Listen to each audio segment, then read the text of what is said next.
Salam sejahtera kepada semua. Okey, hari ini saya akan bincang tentang modul yang telah saya edarkan sebelum ni. So, kita tengok muka surat 1. Okey, ini adalah kemahiran asas yang saya dah bincang sebelum ni kan. Maka kita lihat dalam buku teks ada jadual berkala. So, kita cari maklumat yang kita ada. Okey, kita isikan. Okey, yang pertama lithium saya dah bagi jawapan. Okey. Okey, bilangan neutron, kita nak cari bilangan neutron, kita perlu buat apa? Ya, saya besarkan. So, yang atas, ingat balik, yang atas ini adalah nombor nukleon. Okey, yang bawah ni adalah nombor proton. Okey, so nak cari bilangan neutron, kita akan guna nukleon tolak, okey, tolak proton. So, di sini adalah 7 tolak 3, kita dapat 4. Okey, bilangan proton, kita rujuklah kita punya proton, so 3. Okey, bilangan elektron. So, seperti biasa, nombor proton akan memberi maklumat kita sama juga dengan elektron. So, sama. So, masih lagi 3. Lepas tu, kita nak cari susunan elektron. So, ingat balik, daripada elektron dia ada 2. Petala pertama, maksimum dia adalah 2 kan. Maksimum hanya boleh isi 2. Okey, selebihnya kita akan masuk petala kedua. Petala kedua kita boleh isi 8. Okey, ingat maksimum boleh sampai 8. Okey, so kita dapatlah maklumat dia 2.1 atau 2.1 kita panggil. So dapatlah susunan elektron untuk lithium. Rujuk kepada bilangan elektron. So di mana datang bilangan elektron, kita masih lagi rujuk bilangan proton dia. Mana dapat bilangan proton, kita rujuklah di bahagian nombor proton 3 tersebut. Okey, so lepas tu kita tengok electron valence. Okey, electron valence kita adalah rujuk nombor di susunan elektron yang terakhir. Okey, petala terakhir ada elektron. So di sini ada 1. Okey, sama kita rujuk kepada bilangan elektron pada petala yang terakhir. Okey, dan kita tahu ini adalah tidak stabil. Ingat balik, kita kata mesti mencapai susunan elektron oktet atau duplet yang stabil. Okey, kalau dia nak mencapai 2 yang maksimum, 2 ni kita panggil sebagai duplet. Okey, yang 8 ni kita panggil sebagai oktet. So dia ada 2 cara. Satu cara adalah dia mendema 1 elektron atau dia menerima 7 elektron. So untuk lithium dia akan mendema 1 elektron. Okey, akhirnya dia akan menjadi charge positif. Okey, Li positif. Kenapa dia charge positif? Sebab bilangan elektron dia sudah berkurang. So kita semak balik. Proton dia ada 3. So kita semak proton ada 3 charge positif. Okay, elektron ada tinggal 2 saja sebab dia dema 1. So charge negatif. So dia ada berlebih 1 charge positif. Maka yang inilah yang kita katakan dia charge positif. Okey. Bilangan petala yang diisi elektron, ini maksudnya rujuk kepada sini yang tadi saya cakap. Ada berapa petala? Sini yang ada nombor 2.1. So petala pertama 2 elektron dan maksimum. So satu petala dah ada elektron.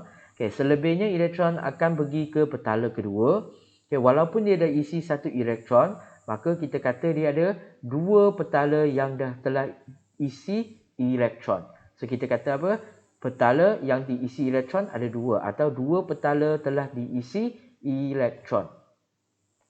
Okay, lepas tu daripada maklumat tersebut, still lagi daripada susunan elektron. Okay, susunan elektron ni sangat penting Okay, kita tengok dia punya electron valence. Okay, ini mewakili dia kumpulan. Kumpulan 1. Electron valence saya segi empatkan dia. Okey, yang bawah color dia adalah rujuk kepada mana? Bilangan petala. Okey, sini anak panah ni. Saya letak ada 2 anak panah, maka dia adalah pada color kedua.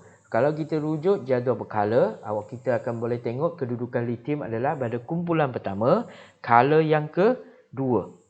Sebab maklumat ni kita dapat daripada susunan elektron. Okay, susunan elektron kita boleh dapat dari bilangan elektron. Bilangan elektron kita boleh dapat daripada nombor proton. Satu simbol yang biasa di jadual berkala, kita boleh dapat banyak maklumat yang kita boleh dapat. Sehinggalah kita dapat formula ion kumpulan dengan color. Okay, sekarang kita tengok contoh yang kedua. Okay, klorin. ikut jadual perkala dia adalah 35.5. Okey, lepas tu 17. Mesti ada orang tanya, cikgu, ke dalam jadual berkala bukan ke 17 letak di atas 35.5. Ingat balik yang mula-mula saya cakap, yang simbol, soalan kata simbol mesti di tepi, nombor nukleon di atas, nombor proton di bawah, tepi tepi. Tapi sebab nak susunkan dia cantik dalam jadual berkala, barulah dia susun bentuk macam ni. So apabila kita tengok jadual berkala, kita kena pindahkan nombor dia ke tepi lepas tu terbalikkan. Nombor besar di atas, nombor kecil di bahagian bawah. Okey, bilangan neutron kita tolak berapa? Di sini 35.5 tapi kita anggap dia adalah 35. So tolak 17, kita ambil 35 tolak 17. So adalah 18 Okey, bilangan proton ada 17. Elektron mesti sama dengan proton 17. So susunan elektron dia, ingat petala pertama maksimum dia 2. Okey, tinggal lagi 15. Okey, masuk 8 untuk petala kedua, dah penuh, baru 10. Tinggal lagi 7. Okey, 2.8.7. Jumlahnya 17. Sebab hari tu saya semak jawapan belajar masih lagi ada 8 sini tu salah. Dia buat nombor lain pula ikut suka hati dia. Okey, ingat 2 tambah 8, maksimum hanya boleh 8. 2 mula, yang kedua 8, dah 10. Selebihnya 7, so tinggal di luar. Okey, berapakah elektron valence? Ada 7 sebab petala yang terakhir, yang ini kita panggil sebagai elektron valence. Okey, apakah formula ion dia? Dia perlu menerima atau mendema. Okey, dia perlu menerima elektron, maka dia akan bercas negatif. Berapa elektron dia kena terima? 1 untuk mencapai susunan elektron oktet yang stabil. Kena 8 kan? So dia perlu terima 1. So terima 1 maka cas elektron dia dah terlebih 1. So kita tulis negatif. Okay, berapakah petala yang diisi elektron? So sini ada berapa petala? Kita tengok 1 petala, 2 petala, 3 petala. So ada berapa? 3 petala yang diisi elektron. Okay, kumpulan berapa? Ini yang kita kena bezakan kumpulan. So kumpulan ni bukan 7 kumpulan dia adalah 17. Walaupun kita tengok 7 ni. Sebab dalam jadual perkala, saya nak conteng tempat mana? Okey, katakan sini. Saya nak conteng jadual perkala. Jadual perkala kalau kita tengok betul-betul, dia ada tengah ni, dia tak ada. Kumpulan 1, kumpulan 2, kumpulan 3 sepatutnya kat di sini hinggalah kumpulan 12. Apabila dia naik balik, itu kumpulan 13, kumpulan 14, kumpulan 15, 16 dengan 17. So, bilangan elektron valence ini 1. Okay, ini elektron valence Ini 2. Ini 3, sini 4, sini 5, sini 6, sini 7 sehingga 8. Yang tengah-tengah ni tak ada kaitan. Okay, kita tak belajar. Okay, seolah-olah nombor dia berlompat daripada kumpulan 1, kumpulan 2, dilompat ke kumpulan 13. So, lepas 2 elektron, kalau dia ada 3 elektron valence, kita kata dia kumpulan 13. Kalau ada 4 elektron, kita kata dia kumpulan 14. Seterusnya 15, 16, 17 sehinggalah kumpulan 18. Ingat 3 hingga 12 kita tak tulis. Sebab dalam silibus kita tak belajar dia lagi. 3 hingga 12 kita tak belajar. Kita hanya belajar 1, 2, lompat pergi 13, 14, 15, 16, 17, 18.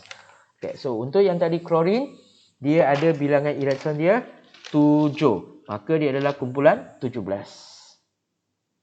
Itu aja kena bezakan. Okay, berapa color? Kita tengok tadi ada 3 color yang diisi elektron. Maka jawapan dia adalah 3. Okay, boleh contoh lain saya ambil lagi neon. Okay, neon. Neon, kalau kita tengok jadual berkala, neon dia adalah nombor nukleon 20, nombor proton 10. So, nak cari bilangan neutron, kita tolak 20 tolak 10. So, kita dapat 10. Bilangan proton, tunjuk nombor proton 10. Bilangan elektron, ikut dia 10. So, susunan elektron dia adalah 2.8. Okay, dan 8 ni adalah dia punya bilangan elektron valence. Okay, formula ion dia tak ada. Kerana dia telah mencapai susunan elektron oktet yang stabil. Dah 8 kan, dia dah penuh, maka dia tak ada charge. Tak payah tulis charge pun. Okey. Lepas tu, berapakah petala yang diisi? Dia ada 2. Maka ini kumpulan berapa? 18 dengan color 2. Sebab ada 2 petala yang diisi elektron. Okey, saya ambil lagi. Mana-mana lagi yang saya ambil? Okey, saya ambil boron. Okey, boron, nombor nukleon dia 11. Okey, nombor proton dia 5. Simbol dia B saja, jangan sibuk-sibuk pula letak O kat sebelah. Tak ada, ikut jadual perkara. Nama dia boron. Okey, so nombor neutron dia kita tolak, bilangan neutron kita tolak, 11 tolak 5 dapat 6. Bilangan proton ikut ajalah 5 ni kita ambil 5, elektron pun ambil ajalah ikut dia 5. Okey, susunan elektron, petala pertama kena isi 2, maksimum dia 2. Okey, lepas tu selebihnya 3 kita letak 3. So berapakah bilangan elektron valence dia? 3. Okey, berapa charge? Kita tengok berapa elektron dia? 3. So kita kena derma 3. So lepas derma jadi positif. 3 positif. Okey. Nampak semakin cepat kita boleh dah dapat. So berapakah petala? 2. Okey, berapakah kumpulan dia? Okey, kumpulan kita rujuk mana dia punya elektron valence. Okey. Lepas tu berapa petala? Color dia berapa? Kita rujuk dia punya bilangan petala. Okey. Nampak? Sama aja. So kita akan boleh buat cepat dah. Okay, saya boleh ambil lagi mana? Saya ambil lagi contoh phosphorus. Nombor nukleon dia 31.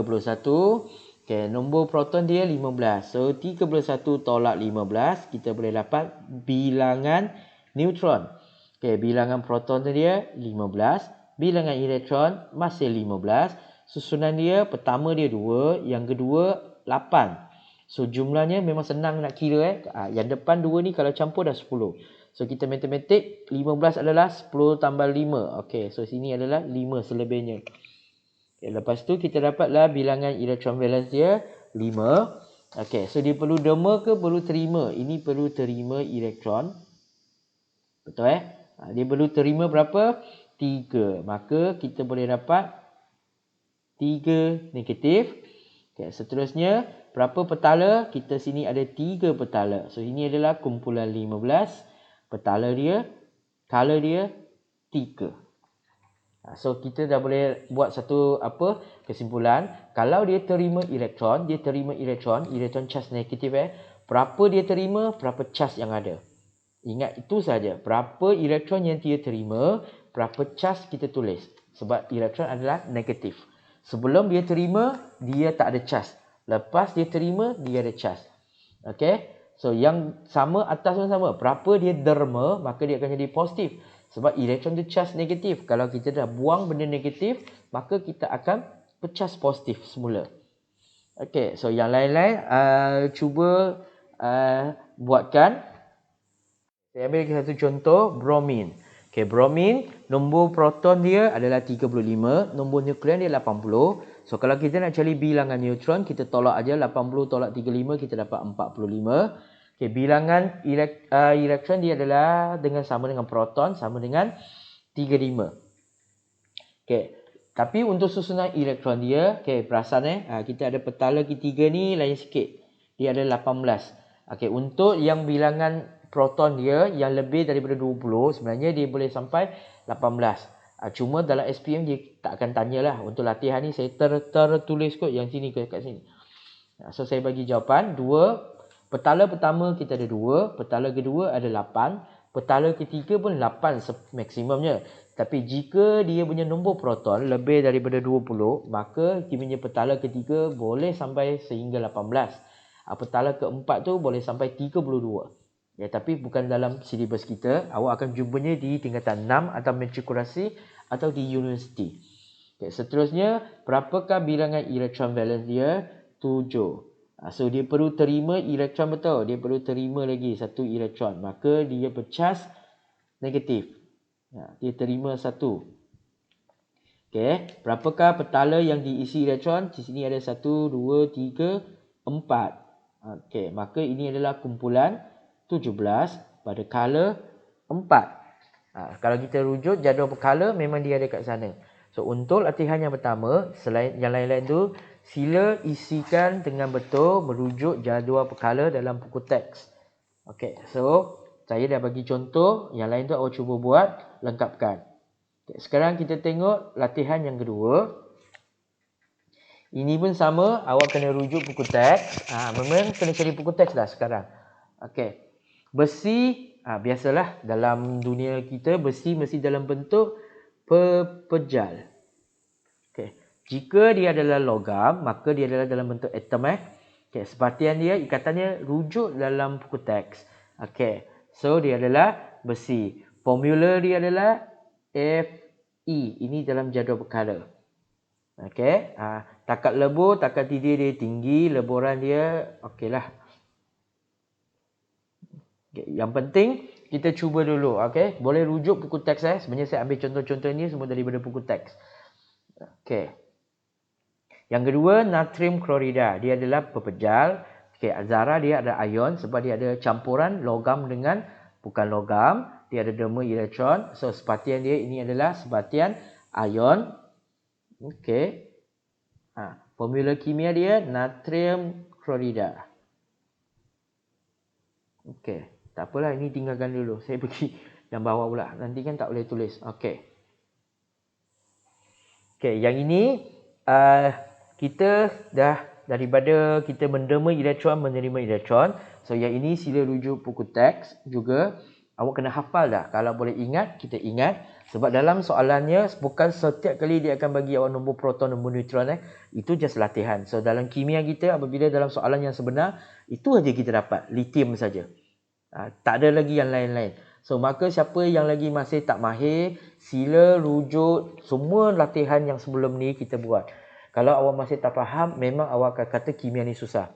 Okay, sebenarnya bukan susah, sebenarnya awak yang tak ulang kaji. Okay, natrium, kalau kita tengok jadual perkala, dia adalah Na. Okay, dan dia perlu derma satu elektron. So, dia akan jadi charge positif. So, nama dia adalah ion natrium. Okay, setengah persamaan disebabkan dia perlu derma elektron. Okay, daripada original dia atom, dia derma elektron jadi ion. Ni yang saya bagi Yang lain tu awak cuba cari dah. Mana yang senang saya bagi. Yang senang yang susah lah. Okay, zinc. Simbol dia adalah Zn. Okay, charge dia adalah Zn2 positif. Ini memang awak kena hafal. So, nama dia kita panggil sebagai ion zinc. Okay, cuba bezakan huruf besar dengan huruf kecil. Nanti kita dalam SPM awak tak tiba dimakai. So, dia perlu menderma berapa elektron. Kita tengok charge dia 2 positif. Maka dia perlu derma 2 elektron yang bercharge negatif. Okey, lagi mana yang plumbum. Okey, saya bagi plumbum Pb. Okey, plumbum charge dia 2 positif juga. Okey, so nama dia adalah ion plumbum. Ini unik sikit, dia ada kurungan 2. Okey, unik salin dulu. Nanti kita akan jumpa dia kat buku teks. Okey, so plumbum daripada atom menderma 2 elektron jadi ion plumbum 2. Nama dia pun ion plumbum 2. Okey, dia perlu menderma 2 elektron.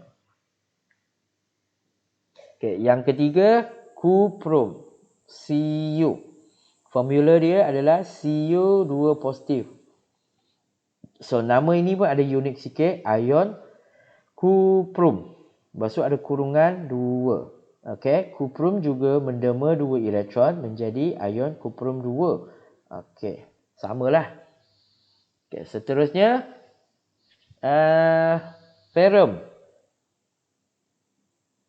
Okey, ferrum ada banyak charge ada 2 positif. Okey, anggap ini 2 positif dulu. So, nama dia adalah ion ferrum 2 positif. So, ferrum perlu menderma 2 elektron jadi ferrum 2 positif.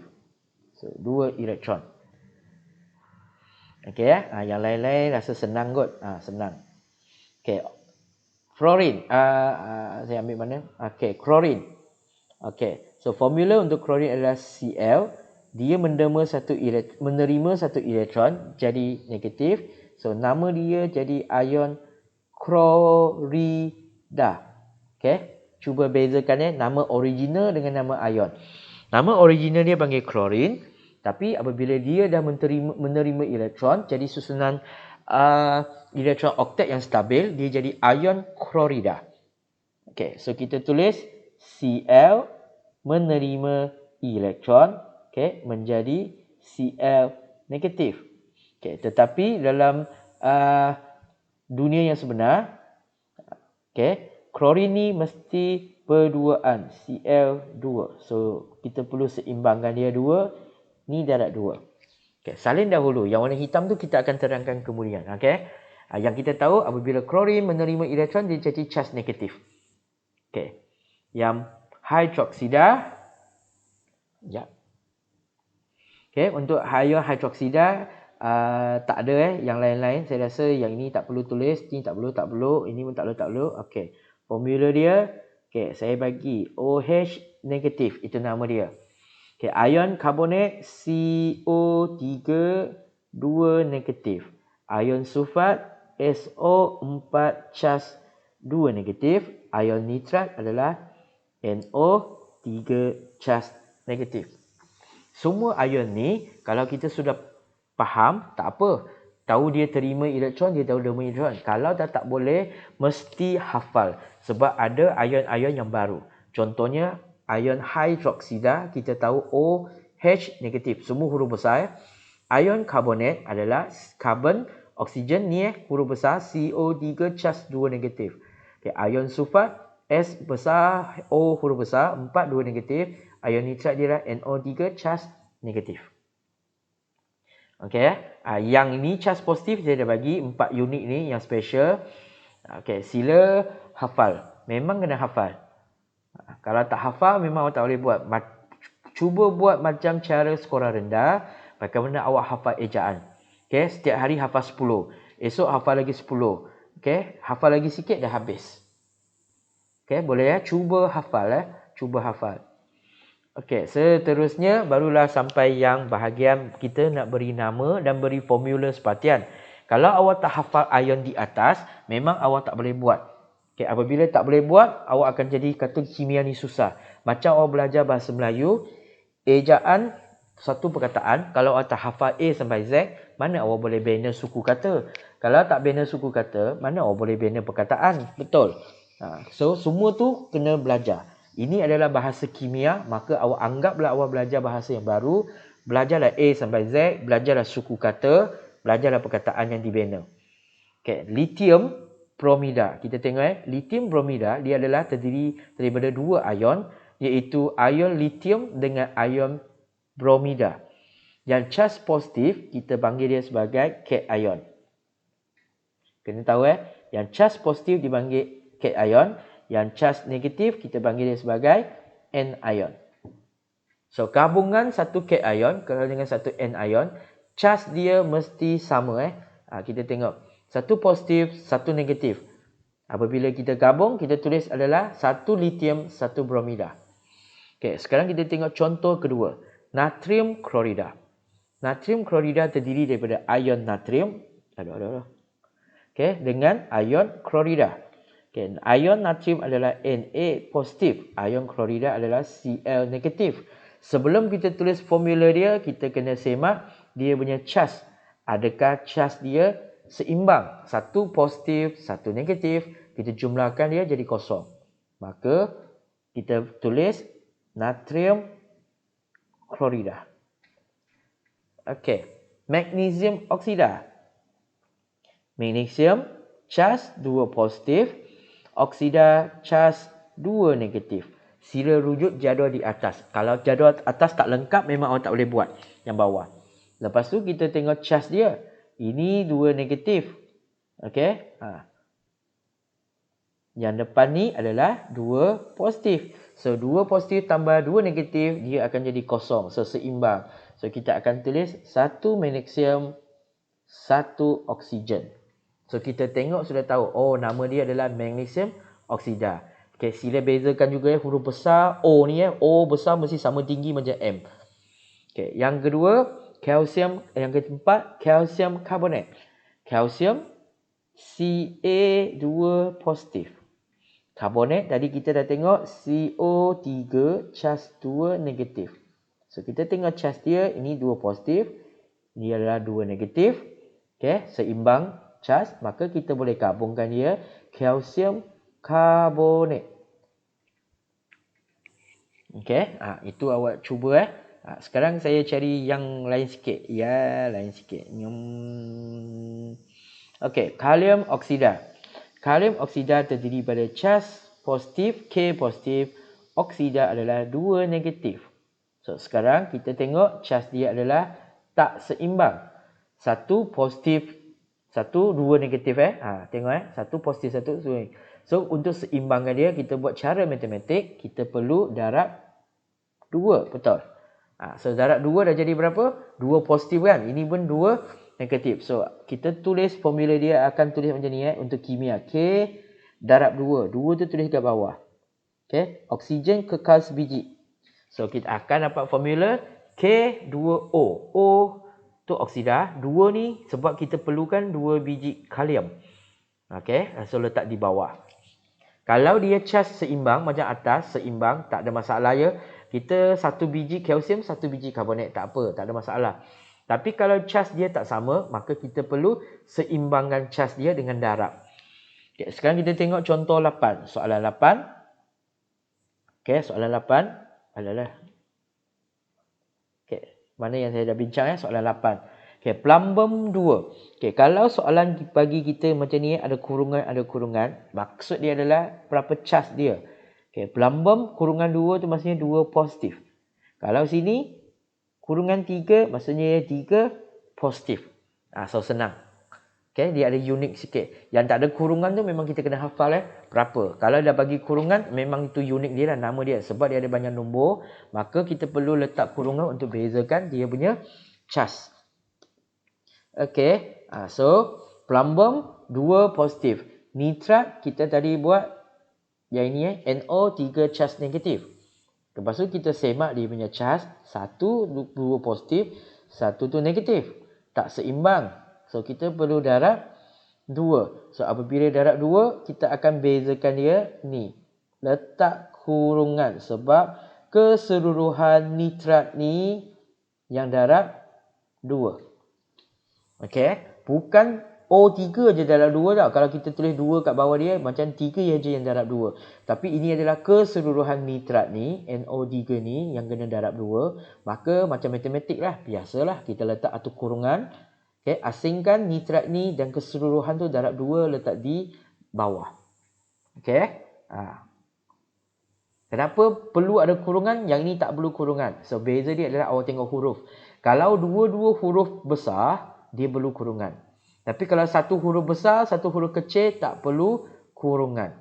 Okay, contohnya saya ambil lagi satu. Yang ni 10. Okay, ferrum 3 klorida. Ferrum 3 maksudnya dia cas 3 positif. Klorida kita tahu Cl cas negatif. Dan kita perasan dia punya cas adalah tak seimbang. So kita perlu buat apa? Darab berapa? Ni 3 kan. So kita perlu darab 3. So sekarang kita adalah ferrum 1. Klorida kena darab 3. So yang ini perlu tak boleh letak kurungan? Tak perlu letak kurungan. Sebab klorida adalah satu huruf besar, satu huruf kecil. Itu memang simbol untuk klorin. Tak payah pecah. Tapi ini dua atas tadi tu, kenapa letak kurungan? Sebab dia adalah dua-dua huruf besar. Menunjukkan dia adalah dua unsur yang ada dalam ni ion tersebut. Iaitu dia ada unsur nitrogen dengan unsur oksigen. Dua huruf tapi dua unsur yang berbeza. Tapi sini pun dua huruf tapi dia adalah satu unsur aja. Macam ferrum, F besar I kecil mewakili satu unsur. C huruf besar, L huruf kecil mewakili satu unsur. So, kalau satu unsur saja, kita tak perlu buat kurungan. Okey. Contoh seterusnya, saya cari mana? Okey, magnesium. Okay, magnesium hidroksida. Okey, magnesium bercas 2 positif. Hidroksida adalah OH bercas negatif. So, sekarang cas dia adalah tak seimbang. 1, 2 positif, 1 negatif 1. So, kita perlu buat apa? Darab 2. So, magnesium 1. Okay. OH.